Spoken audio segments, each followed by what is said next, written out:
ప్రధానమంత్రి గారు ఏం చెప్పినారు రేవంత్ రెడ్డి గారు ఒకసారి వీడియో పెట్టుకొని చూడు మర్చిపోతే ప్రముఖ ఆర్థిక రంగ నిపుణులు ఆర్బీఐ గవర్నర్ గౌరవనీయులు సుబ్బారావు గారు ఏం చెప్పినారు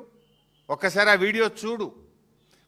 కొత్త రాష్ట్రమైన తెలంగాణ అద్భుతంగా ఆర్థిక ప్రగతిని సాధించింది 3 రెట్ల జీఎస్డిపిని సాధించింది 3 రెట్లు పర్ క్యాపిటా ఇన్కమ్ పెరిగింది అని కేసీఆర్ పాలనను నువ్వు పిలుచుకున్నటువంటి అతిథులే నిన్ను కూర్చోబెట్టి నీ సమక్షంలోనే చెప్పింది కదా ఇంకా సిగ్గు లేకుండా ఏం మాట్లాడుతున్నావు కేసీఆర్ గారు ఆర్థికంగా ఈ రాష్ట్రాన్ని పరిపుష్టిని సాధించారు జీఎస్డిపి గ్రోత్ రేట్లో పర్ క్యాపిటా గ్రోత్ రేట్లో దేశానికే మార్గదర్శకంగా ఈ తెలంగాణను నిలిపారు కేసీఆర్ గారని ఇలా ప్రపంచవ్యాప్తంగా పేరుగాంచిన టోనీ బ్లేర్ చెప్పిండ్రు ఈ దేశంలో పేరుగాంచిన దువ్వూరి సుబ్బారావు గారు చెప్పిండ్రు నువ్వు దోల్కొచ్చుకున్న గెస్ట్లే చెప్పిండ్రు నువ్వు మాట్లాడేది నిజమా ఆ ప్రముఖ ఆర్థిక రంగ నిపుణులు మాజీ ప్రధాని చెప్పేది నిజమా ఎందుకు చిల్లర మాటలు మాట్లాడతావు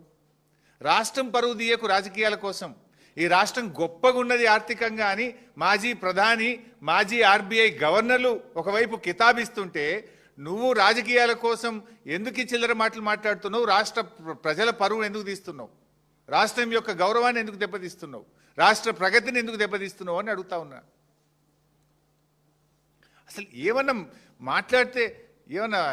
ఒక సందర్భం ఉందా ఇప్పుడు ఏదో పచ్చ కళ్ళద్దాలు పెట్టుకుంటే లోకమంతా పచ్చగా కనబడ్డట్టు ఈ రేవంత్ రెడ్డి బుద్ధే అది ఎందుకంటే ఆయనే స్వయంగా చెప్పిండు నా సొంత పార్టీ నాయకులనే తొక్కుకుంటా పెరిగినోన్ని అని నువ్వే చెప్పినావు కదా నీ నాయకుడు నీ మంత్రి కోమటిరెడ్డి వెంకటరెడ్డే చెప్పిండు 50 కోట్లు పెట్టి మావాడు పిసిసి అధ్యక్ష పదవి కొనుక్కున్నాడు అని 50 లక్షల రూపాయలు లంచం ఇస్తూ రెడ్ హ్యాండెడ్గా ఒక ఎమ్మెల్యేను కొనుగోలు చేసే ప్రక్రియలో పట్టుబడ్డ దొంగవు నువ్వు అసలు నీకు నిజాయితీ ఎక్కడదయా మా దృష్టిలో ఒక పార్టీ అనేది తల్లి లాంటిది పార్టీ అధ్యక్షులు ఒక తండ్రి లాంటి వారు 25 సంవత్సరాలుగా ఒక రాజకీయ పార్టీలో నిజాయితీగా నిక్కచ్చిగా నాయకుడి అడుగుజాడల్లో త్యాగాల పునాదుల మీద ఎదిగిన నాయకత్వం మాది నువ్వేందే చదువుకున్నది బీజేపీ లాంటి నువ్వే చెప్తివి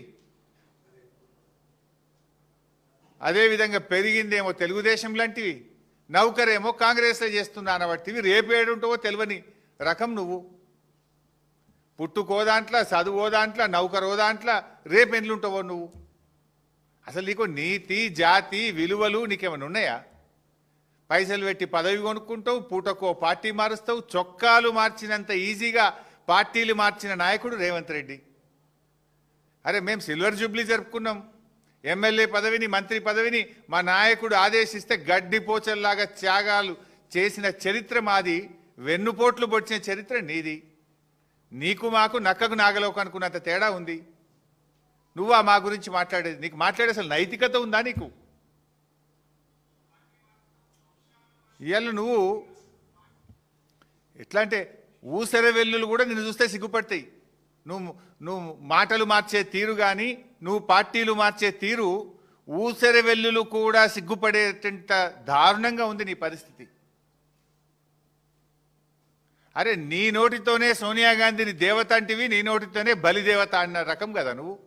మొక్కాల నీ నోటికి బలిదేవత అన్నది నువ్వే దేవత అన్నది నువ్వే రేపు ఇంకేమంటావు ఆమెను అసలు నీకు స్టాండ్ ఉందా నీకు ఒక సిద్ధాంతం ఉందా నీకు ఒక పద్ధతి ఉన్నదా రేవంత్ రెడ్డి నీకు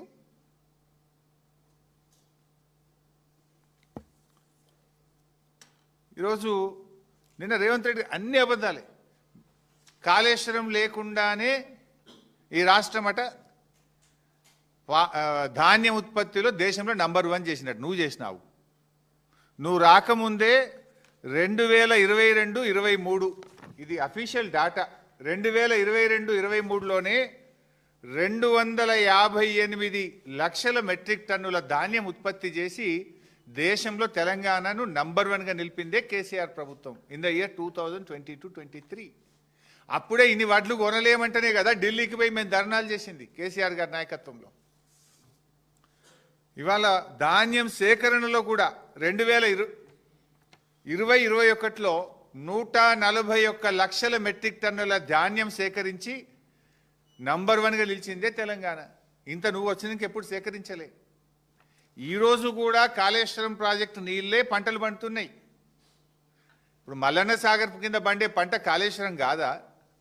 రంగనాయక సాగర్ కింద పండే పంట కాళేశ్వరం కాదా? అనంతగిరి కింద పండే పంట కాళేశ్వరం కాదా? అవన్నీ కాళేశ్వరం. కాళేశ్వరంకి there are 3 sources.